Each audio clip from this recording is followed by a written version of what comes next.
Om Swastiastu, perkenalkan nama saya Gusti Ngurah Pratna Putra dengan NIM 1817051070, Prodi S1 Akuntansi.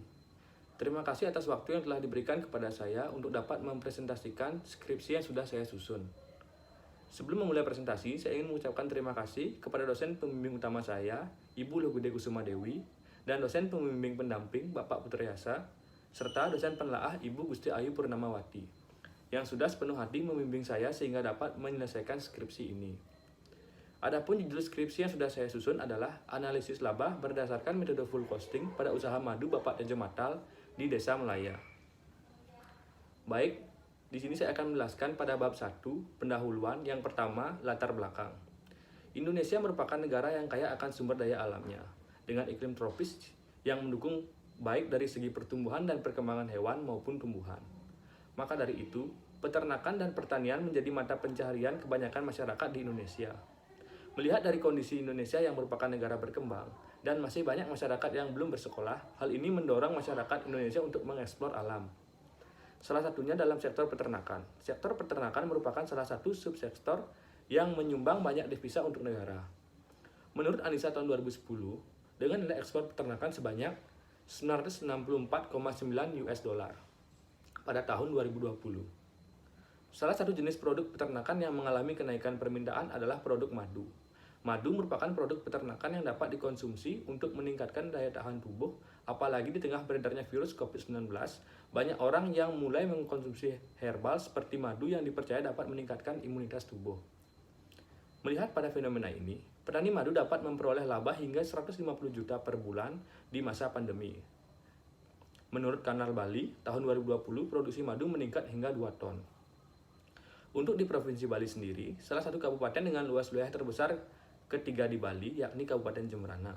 Kabupaten Jemberana merupakan kabupaten dengan luas hutan kedua terluas di Provinsi Bali, dengan luas wilayah hutan terhadap kabupaten terbesar di Bali.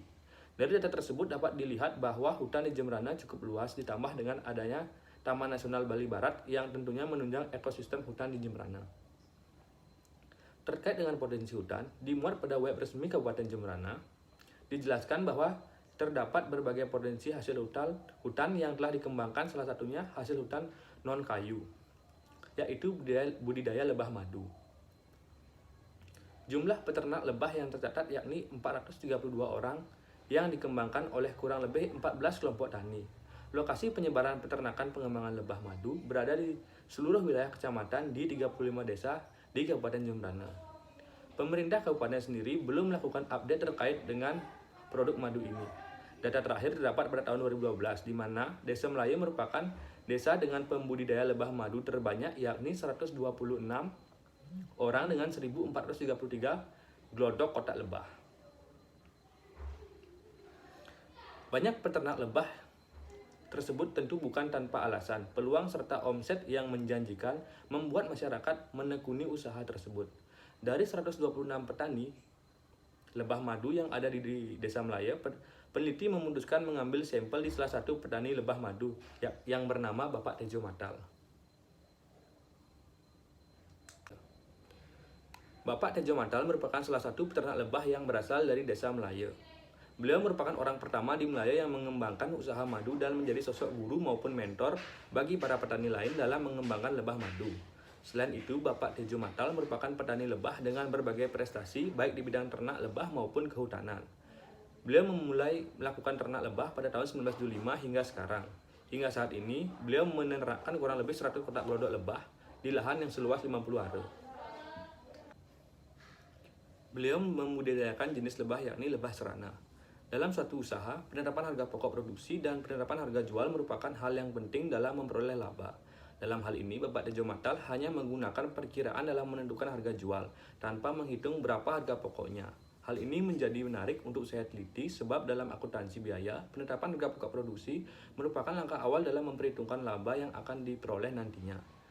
Dengan tidak menghitung harga pokok produksi dan harga jual, laba yang diperoleh nantinya akan berkurang maksimal. Hal ini tentu bisa disebabkan karena Bapak Tejo Matal tidak mengetahui terkait harga pokok produksi dan bagaimana penggolongan biayanya. Dalam perhitungan harga pokok produksi, ada dua jenis perhitungan yakni full costing dan variable costing. Penjelasan singkatnya, full costing merupakan metode yang menghitung seluruh jenis biaya yang dikeluarkan dalam proses produksi. Sedangkan variable costing menghitung biaya dalam proses produksi namun tidak menghitung biaya tetapnya. Biasanya berupa penyusutan alat maupun mesin. Dalam suatu usaha, pencatatan transaksi yang dilakukan juga penting. Dalam kasus ini, Bapak Tejo Matal tidak melakukan pencatatan terkait keuangannya. Pencatatan atas transaksi yang dilakukan berguna untuk dapat mengetahui kondisi usaha saat ini dan mempersiapkan segala kemungkinan di masa yang akan datang. Keterbatasan pendidikan membuat Bapak Tejo Matal tidak melakukan pencatatan pada transaksi yang telah dilakukan. Hal tersebut juga merupakan faktor yang dapat menyebabkan resiko kerugian di masa mendatang menjadi lebih besar. Selanjutnya saya akan menjelaskan terkait identifikasi masalah. Berdasarkan pemaparan latar belakang di atas, maka dapat diidentifikasi masalah sebagai berikut. Yang pertama, Bapak Tejo Matal merupakan peternak lebah madu yang memiliki 100 kotak lebah, maka bukan jumlah yang sedikit, namun beliau kesulitan dalam melakukan identifikasi keuntungan pada usahanya. Yang kedua, Bapak Tejo Matal tidak melakukan perhitungan pada saat penetapan harga pokoknya, beliau hanya menggunakan perkiraan. Harga yang beliau patok tidak terlalu tinggi sebab madu yang dijual kebanyakan dijadikan sebagai obat. Yang ketiga, Bapak Tejo Matal tidak membuat laporan keuangan atau pencatatan atas transaksi dalam usahanya yang bisa menimbulkan risiko tinggi di masa mendatang pada usahanya. Yang ketiga, terkait pembatasan masalah. Terbatasnya penelitian yang membahas mengenai laba atau keuntungan yang diciptakan dari penerapan harga pokok produksi serta penyusunan laporan keuangan pada usaha madu. Oleh karena itu, peneliti tertarik untuk melakukan penelitian pada usaha Bapak Tejo Matal selaku peternak lebah madu yang melakukan penghitungan harga pokok produksi. Untuk yang keempat, terkait rumusan masalah. Berdasarkan pemaparan latar belakang permasalahan di atas, maka permasalahan yang diangkat adalah sebagai berikut. Yang pertama, bagaimana perhitungan harga pokok produksi pada usaha madu Bapak Tejo Matal dengan metode full costing. Yang kedua, bagaimana perolehan laba sebelum dan sesudah penerapan harga pokok produksi dengan metode full costing. Yang ketiga, bagaimana penyusunan laporan keuangan pada usaha madu Bapak Tejo Matal setelah harga pokok produksi disesuaikan dengan metode full costing. Dan yang keempat, bagaimana kendala-kendala yang dihadapi dalam menentukan harga pokok produksi pada usaha madu Bapak Tejo Matal. Yang kelima, tujuan penelitian. Sesuai dengan rumusan masalah di atas, maka tujuan dari penelitian ini adalah yang pertama, untuk mengetahui perhitungan harga pokok produksi pada usaha madu Bapak Tejo Matal dengan menggunakan metode full costing. Yang kedua, untuk mengetahui perolehan laba sebelum dan sesudah penerapan harga pokok produksi dengan metode full costing. Yang ketiga, untuk mengetahui penyusunan laporan keuangan pada usaha madu Bapak Tejo Matal setelah harga pokok produksi disesuaikan dengan metode full costing. Dan yang keempat, untuk mengetahui bagaimana kendala-kendala yang dihadapi dalam menentukan harga pokok produksi pada usaha madu Bapak Tejo Matal. Baik, selanjutnya kita masuk pada yang keenam, yakni manfaat penelitian. Hasil penelitian ini diharapkan dapat memberikan manfaat pada beberapa pihak. Maka manfaat dari penelitian ini adalah yang pertama manfaat teoritis dan yang kedua manfaat praktis. Pada manfaat praktis, penelitian ini diharapkan dapat memberikan gambaran terkait penetapan harga pokok produksi peternak lebah madu dan dapat pula dijadikan sebagai sumber referensi bagi penelitian selanjutnya di masa yang akan datang. Yang kedua, yakni manfaat praktis. Yang pertama bagi Bapak Tejo Matal. Peneliti berharap hasil dari penelitian ini dapat digunakan sebagai bahan evaluasi dalam melakukan penerapan harga pokok produksi secara bijak sehingga dapat tetap memperoleh laba yang sesuai. Yang kedua, bagi Lembaga Universitas Pendidikan Ganesha, penelitian ini diharapkan dapat menjadi tambahan literasi serta referensi bagi mahasiswa. Dan yang terakhir, bagi mahasiswa, peneliti berharap penelitian ini kelak dapat memberikan tambahan pengetahuan serta ilmu terkait akuntansi biaya pada penetapan harga pokok produksi. Baik, kita masuk pada bab 2, yakni landasan pustaka. Yang pertama, saya akan menjelaskan terkait teori efisiensi produksi. Dalam teori ini dijelaskan apabila harga-harga bahan, baik bahan baku maupun bahan penolong, serta tarif upah tenaga kerja langsung maupun tidak langsung mengalami kenaikan, maka wajar juga apabila terdapat kenaikan harga pokok produksi persatuan dalam bulan terjadinya kenaikan tersebut. Naik turunnya harga pokok produksi persatuan tidaklah dikehendaki bila mana penyebabnya adalah karena terjadinya ketidakefisienan produksi, biaya yang tidak normal, dan turunnya kegiatan produksi yang sifatnya sementara. Baik, yang kedua adalah akuntansi biaya. Akuntansi biaya yaitu proses mencatat, pengklasifikasian, meringkas, menyajikan biaya, penjualan, dan membuat suatu jasa atau barang dengan cara yang sudah ditentukan dan penafsiran terhadapnya. Tujuan akuntansi biaya adalah untuk penetapan kos barang, pengendalian biaya, dan pengambilan keputusan khusus. Yang ketiga adalah pengertian biaya. Biaya merupakan suatu pengorbanan yang dapat mengurangi kas atau harta lainnya untuk mencapai tujuan, baik yang dapat dibebankan pada saat ini maupun pada saat yang akan datang. Yang keempat terkait klasifikasi biaya. Yang pertama, penggolongan biaya menurut objek pengeluaran yang terdiri dari biaya bahan baku, biaya tenaga kerja langsung, dan biaya overhead. Yang kedua, penggolongan biaya menurut fungsi dalam perusahaan, yakni biaya produksi, biaya pemasaran, biaya administrasi, dan umum. Yang ketiga, penggolongan biaya menurut hubungan kerja dengan sesuatu yang dibiayai. Yang pertama, biaya langsung dan biaya tidak langsung. Untuk yang keempat, penggolongan biaya menurut perlakuan dalam hubungan dengan perubahan volume aktivitas. Yang pertama, biaya variabel, biaya semi variabel, biaya semi fix, dan biaya tetap. Yang kelima, penggolongan biaya atas dasar jangka waktu dan manfaat, yang terdiri dari pengeluaran biaya akuntansi dan pengeluaran pendapatan. Untuk materi yang kelima, yakni terkait harga pokok produksi. Harga pokok produksi adalah pembebanan biaya yang mendukung tujuan manajerial yang spesifik. Artinya, penentuan harga pokok produksi suatu produk bergantung pada tujuan manajerial yang spesifik atau yang ingin dicapai. Atau harga pokok produksi merupakan semua biaya baik itu hanya bahan langsung maupun tidak langsung, diantaranya biaya tenaga kerja langsung dan biaya overhead pabrik yang dikeluarkan untuk memproduksi suatu barang selama periode tertentu, serta perhitungan biaya ini yang nantinya bisa mengetahui laba atau rugi secara periodik suatu perusahaan. Manfaat dari harga pokok produksi meliputi membuat harga jual produksi, alat pantau proses produksi, menghitung laba rugi periode tertentu, dan menentukan HPP di dalam proses dan produksi jadi yang dibuat dalam neraca. Unsur biaya produksi meliputi biaya bahan baku, biaya tenaga kerja, biaya overhead pabrik, biaya pemasaran, biaya administrasi dan umum, serta biaya keuangan. Materi yang keenam yakni metode penentuan harga pokok produksi. Metode yang terdiri dari metode full costing dan metode variable costing. Yang pertama, metode full costing, metode penentuan harga pokok produksi yang membebankan seluruh biaya produksi yang terdiri dari biaya bahan baku, biaya tenaga kerja, biaya overhead pabrik tetap, dan biaya overhead pabrik variabel. Yang kedua terkait metode variable costing, metode penentuan harga pokok produksi yang hanya menghitung biaya produksi yang berlaku variabel ke dalam harga pokok produksi, yang terdiri dari bahan baku, biaya tenaga kerja langsung, dan biaya overhead pabrik variabel. Untuk materi yang ketujuh adalah metode perhitungan full costing. Harga pokok produksi yang dihitung melalui pendekatan full costing terdiri dari unsur harga pokok produksi atau bahan baku, biaya tenaga kerja langsung, biaya overhead pabrik variabel, dan biaya overhead pabrik tetap, ditambah dengan biaya non produksi atau biaya pemasaran, biaya administrasi dan umum. Dengan metode full costing, biaya overhead pabrik baik yang variabel maupun tetap dibebankan kepada produk atas dasar tarif yang ditentukan di muka pada kapasitas normal atau atas dasar biaya overhead yang sesungguhnya. Selisih BOP akan timbul apabila BOP yang dibebankan berbeda dengan BOP yang sesungguhnya. Selanjutnya, kerangka berpikir bisa dilihat pada slide. Baik, di sini saya akan menjelaskan bab 3 yakni metode penelitian. Yang pertama yaitu rancangan penelitian. Penelitian ini menyajikan alur penelitian yang diawali dengan persiapan keperluan penelitian, pengumpulan data, analisis data, hingga pada tahap akhir, yakni kesimpulan dari hasil penelitian yang diperoleh dari rumusan masalah pada penelitian tersebut.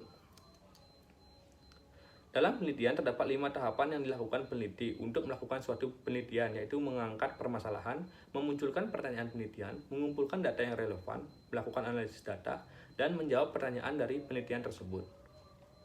Yang kedua terkait lokasi penelitian. Penelitian ini tepatnya dilaksanakan di Banjar Melayu Tengah Kaje, Desa Melayu, Kecamatan Melayu, Kabupaten Jemberana. Pemilihan lokasi tersebut didasarkan oleh beberapa pertimbangan, yaitu terkait pada usaha madu Bapak Dajo Matal masih belum menentukan harga pokok produksi pada usahanya, serta dengan berbagai kendala terkait kurangnya pengetahuan pemilik usaha mengenai pentingnya penerapan harga pokok produksi dalam suatu usaha.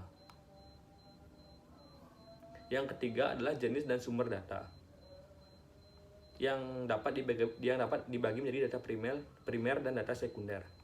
Yang pertama, data primer. Data primer merupakan data yang diperoleh secara langsung dari kegiatan diskusi dengan sumber informasi pertama tanpa melalui perantara. Dalam penelitian ini, penggunaan data primer yakni berupa hasil wawancara dengan Bapak Tejo Matal selaku pengusaha madu, berupa diskusi terkait permasalahan dari penelitian ini serta hasil observasi langsung pada objek penelitian tersebut.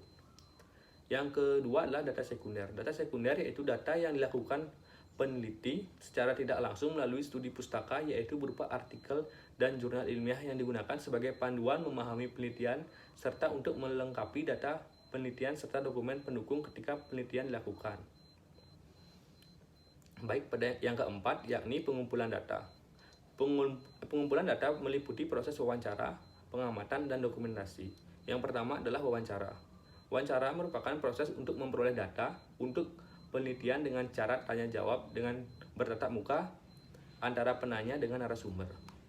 Dalam penelitian ini, peneliti melakukan wawancara atau survei langsung ke subjek penelitian dengan cara memberikan pertanyaan langsung atau berbicara langsung lisan dengan Bapak Tejo Matal selaku pengusaha lebah madu dan bekerja yang membantu di bagian keuangan. Untuk pengamatan atau observasi merupakan teknik pengumpulan data dengan cara pengamatan dan pencatatan langsung di lokasi penelitian. Observasi ini dilakukan langsung ke subjek dengan cara pengamatan dan pencatatan langsung ke usaha atau tempat pembudidayaan lebah madu milik Bapak Tejo Matal. Yang terakhir adalah dokumentasi. Dokumentasi merupakan metode pencarian dan pengumpulan data mengenai catatan, buku-buku, majalah, laporan, dokumentasi, dan sebagainya. Alat bantu yang digunakan sebagai instrumen penelitian yang diperlukan dalam pelaksanaan teknik-teknik pengumpulan data dengan metode observasi, wawancara, dan dokumentasi yaitu kamera untuk merekam kejadian yang penting dalam observasi, baik dalam bentuk video maupun gambar, pulpen dan buku yang digunakan untuk mencatat informasi data yang didapat dari narasumber. Yang kelima terkait analisis data. Analisis data meliputi proses pengumpulan data, reduksi data, penyajian data, dan penarikan kesimpulan. Yang keenam, uji keabsahan data. Uji keabsahan data menggunakan dua cara yakni triangulasi sumber dan triangulasi teknik. Yang pertama, triangulasi sumber merupakan uji keabsahan data menggunakan beragam sumber data yang berbeda sehingga peneliti dapat membandingkan antara data dan metode pengumpulan data untuk mendapatkan informasi signifikan pada penelitian ini. Yang kedua yakni triangulasi teknik, merupakan uji keabsahan data yang sumbernya sama melalui teknik yang berbeda. Baik, kita masuk pada bab 4 yakni hasil penelitian dan sumber data. Yang pertama akan saya jelaskan terkait gambaran umum lokasi penelitian. Bapak Tejo Matal merupakan peternak lebah madu pertama di Desa Melaya. Beliau mulai belajar menernakkan lebah madu sejak tahun 1975 dan mulai menekuni madu sebagai usaha pada tahun 2010. Beliau memiliki 100 kotak lebah di tanah seluas 50 are, dengan hasil panen madu per bulannya rata-rata sebanyak 20 botol. Dari hasil wawancara tersebut, Bapak Tejo Matal mengatakan bahwa normalnya beliau bisa memperoleh 1 botol madu murni dari 10 kotak lebah. Untuk usaha madu, Bapak Tejo Matal menernakkan jenis madu serana. Lebah apis serana atau yang biasa disebut dengan lebah serana merupakan jenis lebah lokal Indonesia dan disebut sebagai lebah madu Asia karena persebarannya yang cukup banyak di Asia. Yang kedua terkait proses produksi madu pada usaha Bapak Tejo Matal. Dalam proses produksi akan melibatkan beberapa hal seperti bahan baku, bahan habis pakai, dan alat. Bahan bakunya terdiri dari lebah itu sendiri yaitu lebah serana. Yang kedua, bahan habis pakainya berupa botol, label madu, obat kutu, kelapa, lem, perekat hama, dan gas LPG. Untuk alatnya ini, kotak lebah, kontainer plastik, kuas besar, capit aluminium, pisau, lap, alat pengasapan, corong, saringan, kompor, dan panci. Baik, selanjutnya terkait alur proses produksi. Yang pertama, pemilihan bibit dan pemeliharaan. Pada proses ini, bibit lebah ditempatkan di glodok atau kotak lebah. Penempatan ratu lebah perlu diperhatikan agar koloni lebah tidak pergi. Pemeliharaan perlu dilakukan secara berkala untuk memastikan keberadaan lebah dalam kotak. Melakukan penyemprotan air kelapa agar perkembangan dari lebah madu tidak terganggu hama seperti semut dan serangga lain. Untuk pemeliharaan lebah yang terjangkit penyakit seperti kutu lebah dapat diobati dengan menyemprotkan obat pembasmi kutu dalam tungau pada tubuh lebah. Maka dari itu, melakukan pengecekan merupakan hal yang penting baik memeriksa lebah maupun memeriksa terkait ketahanan dari kotak lebah tersebut, apakah masih layak atau perlu diperbaiki. Selanjutnya, proses panen madu.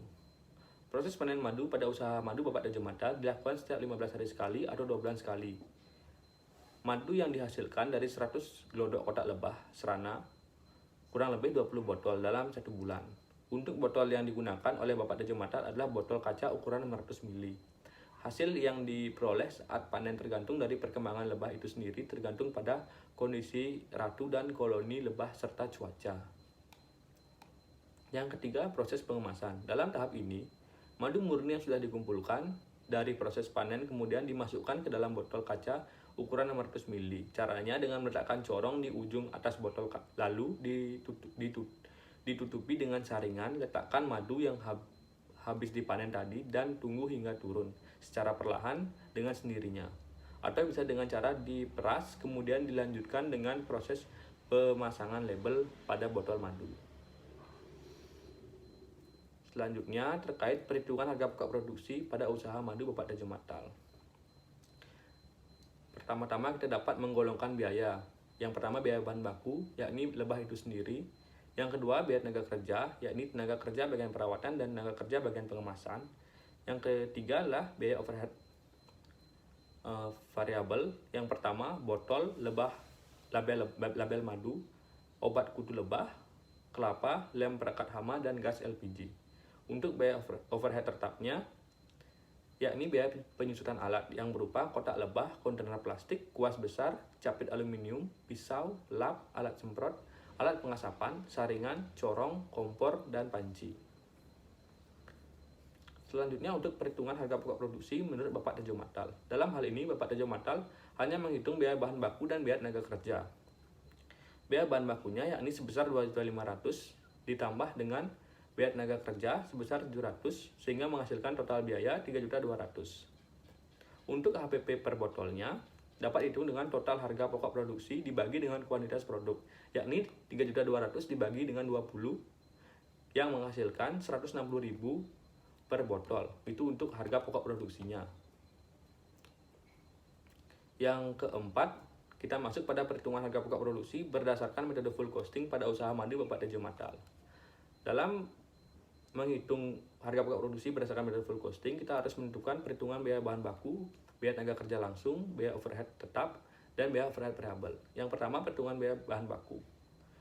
Biaya bahan bakunya berupa lebah serana tadi dengan kuantitas 100 box dengan umur ekonomis 12 bulan serta harga satuannya ke 300.000 sehingga total biayanya menjadi 30 juta. Setelah dicari dengan rumus investasi, untuk 1 bulannya total biaya bahan bakunya itu mendapatkan di angka 2.500.000. Kemudian perhitungan biaya tenaga kerja langsung. Dalam usahanya Bapak Tejo Mata memperkerjakan 2 orang pekerja harian, yakni tenaga kerja bagian perawatan dan tenaga kerja bagian pengemasan. Untuk tenaga kerja bagian perawatan mendapat gaji atau upah 100.000 dan untuk tenaga kerja pengemasan mendapatkan gaji 50.000. Untuk tenaga kerja perawatan dalam 1 bulan bisa bekerja sampai 6 kali dan untuk tenaga kerja bagian pengemasan bisa bekerja sampai 2 kali. Total gaji per bulannya untuk tenaga kerja bagian perawatan yakni 500.000 dan tenaga kerja bagian pengemasan yakni 100.000 sehingga total biayanya 700.000. Baik, untuk perhitungan biaya overhead pabrik tetap, pada perhitungan biaya overhead pabrik tetap akan dihitung juga mengenai biaya penyusutan alat. Jadi, pada perhitungan biaya tetap, penulis akan menghitung biaya tetap dari keseluruhan alat dan mesin, kemudian menghitung biaya penyusutannya, yang nanti akan menjadi biaya overhead pabrik tetap per periode. Untuk rekapitulasi perhitungan biaya overhead pabrik tetap terdiri dari kotak lebah, kontainer plastik, kuas besar, capit aluminium, pisau, lap, alat semprot, hand sprayer, alat pengasapan, saringan, dan corong. Untuk kuantitas, harga satuan, dan total biaya dapat lebih jelas dilihat pada slide. Kemudian, untuk menghitung biaya penyusutan alat dapat dihitung dengan metode garis lurus. Metode garis lurus dapat dihitung dengan mengurangi biaya perolehan dengan nilai residu yang kemudian hasilnya dibagi menjadi umur ekonomis. Selanjutnya terkait rekapitulasi penyusutan alat menggunakan metode garis lurus, yang mana dari perhitungan tersebut dihasilkan total biaya penyusutan yakni Rp354.097. Jadi, pada perhitungan di atas dijabarkan terkait biaya penyesuaian alat yang dihitung dengan metode garis lurus guna memperoleh total biaya penyesuaian yang dibebankan pada biaya overhead tetap setiap periode. Selanjutnya, perhitungan biaya overhead variabel. Untuk rekapitulasi perhitungan biaya overhead variabel, jenis biayanya yakni botol, label madu, obat kutu lebah, kelapa, lem perekat hama, dan gas LPG. Untuk kuantitas, harga satuan dan biaya-biayanya dapat lebih jelas dilihat pada slide. Dalam perhitungan tersebut, dapat menghasilkan total biaya Rp148.500. Jadi, biaya overhead variabel seperti pada tabel di atas merupakan biaya habis pakai dalam satu bulannya, di mana dihitung berdasarkan harga satuan dikalikan dengan jumlah kuantitas yang menghasilkan biaya overhead variabel, seperti biaya pembelian botol, label madu, obat kutu lebah, kelapa, lem perekat hama, dan gas LPG. Selanjutnya, perhitungan harga pokok produksi full costing pada usaha madu Bapak Tejo Matal. Dari biaya-biaya yang sudah dihitung dari dan sudah dijabarkan, harga pokok produksi full costing dapat dihitung dengan menjumlahkan biaya bahan baku, biaya tenaga kerja, BOP tetap, dan BOP variabel. Untuk biaya bahan baku yakni Rp2.500.000, biaya tenaga kerja Rp700.000, biaya overhead tetapnya Rp354.097, dan biaya overhead variabel Rp148.500 yang kemudian dijumlahkan dan mendapatkan hasil Rp3.702.597. Dari tabel di atas dapat dilihat bahwa terdapat perbedaan harga pokok produksi dengan perhitungan yang dipakai oleh Bapak Tejo Matal. Pada perhitungan dengan metode full costing diperoleh total harga pokok produksi yakni Rp3.702.597. Selanjutnya akan dihitung terkait berapa harga pokok produksi untuk setiap botol madu yang dapat dihitung dengan cara membagi total harga pokok produksi dengan kuantitas per botol madu yang dihasilkan dalam satu bulan. Yang mana dari perhitungan tersebut memperoleh hasil Rp185.130 untuk satu botolnya. Baik, untuk perolehan laba pada usaha madu Bapak Tejo Matal, jadi dari perhitungan biaya menurut Bapak Tejo Matal dengan modal atau harga pokok produksi Rp160.000, beliau menjual produknya dengan harga Rp200.000, maka laba yang diperoleh sebesar 25%. Dengan perhitungan harga jual sama dengan harga pokok produksi ditambah persentase laba yang diharapkan dikalikan harga pokok produksi, yang memperoleh hasil Rp200.000 dengan laba yang diharapkan Rp40.000. Sedangkan perhitungan harga jual untuk mengetahui laba pada produk setelah menghitung harga pokok produksi menggunakan metode full costing pada usaha madu Bapak Tejo Matal dengan asumsi keuntungan yang sama pada setiap produknya, yakni sebagai berikut. Harga jual sama dengan harga pokok produksi ditambah dengan persentase laba yang diharapkan dikalikan harga pokok produksi. Hasilnya berbeda. Harga jualnya menjadi Rp231.412 dengan persentase keuntungan 25% atau sekitar Rp46.282. Jadi dapat dilihat pada slide terkait tabel perolehan laba pada usaha madu Bapak Tejo Matal dengan harga jual Rp200.000. Di sana terlihat pada harga pokok produksi sudah berbeda. Untuk perhitungan Bapak Tejo Matal mendapatkan biaya harga Rp3.200.000, sedangkan pada metode full costing mendapatkan harga Rp3.702.597 dengan persentase biaya produksi 75% pada perhitungan Bapak Tejo Matal dan 92,6% pada metode full costing. Untuk persentase laba yang diperoleh pada perhitungan Bapak Tejo Matal yakni 25%, sedangkan pada perhitungan metode full costing hanya 7,4%. Laba kotor yang diperoleh itu sebesar Rp800.000 pada perhitungan Bapak Tejo Matal dan Rp297.403 pada perhitungan metode full costing. Dengan laba per botolnya menurut perhitungan Bapak Tejo Matal yakni Rp40.000 dan menggunakan metode full costing hanya sebesar Rp14.870. Dari kedua perhitungan di atas, terdapat selisih laba berdasarkan perhitungan Bapak Tejo Matal dan berdasarkan perhitungan setelah menerapkan metode full costing. Jadi dengan harga jual yang ditetapkan sekarang oleh Bapak Tejo Matal pada usaha madu miliknya, yakni 200.000 per botol madu, setelah semua biaya yang dibebankan pada harga pokok produksi, laba yang diperoleh tidak mencapai angka 25%, melainkan laba yang diperoleh setelah menerapkan metode full costing pada perhitungan harga pokok produksi berada di angka 7,4%, yakni senilai Rp14.870 per produknya. Tentu hal ini diakibatkan karena Bapak Tejo Matal pada usahanya belum membebankan seluruh biaya dalam menentukan harga pokok produksi maupun harga jualnya. Dari perhitungan di atas, Bapak Tejo Matal dapat mencapai keuntungan yang diharapkan jika harga jual produknya berada di angka Rp231.412 per botol madu. Maka keuntungan yang akan diperoleh untuk tiap produknya bisa berada di angka 25% dengan keuntungan yang lebih besar, yakni Rp46.282 per botol madu. Jadi, dengan menerapkan metode full costing dalam penentuan harga pokok produksi, guna menentukan harga jual dari produknya, laba yang diperoleh akan lebih optimal dengan selisih keuntungan Rp6.282 per botolnya. Baik untuk laporan keuangan, dapat dilihat pada slide yang meliputi laporan laba rugi, laporan perubahan modal, dan laporan neraca. Selanjutnya saya akan jelaskan terkait kendala yang dihadapi Bapak Tejo Matal sehingga tidak menghitung harga pokok produksi pada usahanya. Penentuan harga pokok produksi merupakan hal yang penting dalam suatu usaha. Namun terkadang bagi pengusaha kecil, penentuan harga pokok produksi masih dilakukan dengan sederhana tanpa membebankan seluruh biaya pada penentuan harga pokok produksinya. Serta dalam kasus usaha madu Bapak Tejo Matal, beliau tidak membebankan seluruh pengeluaran dalam menentukan harga pokok produksi. Tentu hal ini berdampak pada harga jual dan harapan laba yang diterima nantinya. Seperti pada pembahasan sebelumnya, baik pada harga pokok produksi, harga jual maupun laba yang diterima berbeda dengan perhitungan secara akuntansi biaya. Tentu hal ini diakibatkan karena Bapak Tejo Matal sebagai pengusaha memiliki berbagai kendala, sehingga beliau belum bisa menerapkan perhitungan harga pokok produksi pada usahanya. Dalam wawancara bersama beliau, dapat saya rangkum terkait kendala yang dihadapi Bapak Tejo Matal dalam menentukan harga pokok produksi.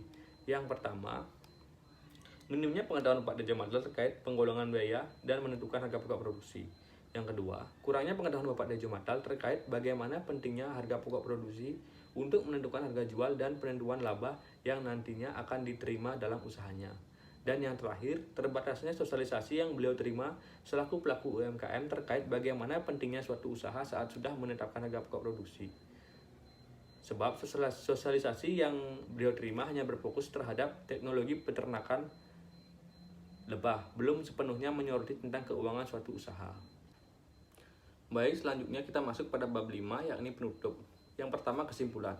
Berdasarkan hasil penelitian analisis laba berdasarkan metode full costing pada usaha madu Bapak Tejo Matal di Desa Melaya, dapat disimpulkan bahwa pertama, berdasarkan hasil penelitian diketahui bahwa dalam penentuan harga pokok produksi, Bapak Tejo Matal tidak memasukkan biaya overhead pabrik tetap dan biaya overhead pabrik variabel dalam perhitungan harga pokok produksinya. Yang kedua, berdasarkan perhitungan harga pokok produksi, menurut Bapak Tejo Matal, harga produksi per botol madu yakni sebesar Rp160.000 dengan harga jual Rp200.000 dengan persentase keuntungan 25% atau Rp40.000. Yang ketiga, berdasarkan perhitungan harga pokok produksi full costing pada usaha madu Bapak Tejo Matal, harga pokok produksi yang diperoleh adalah sebesar Rp185.130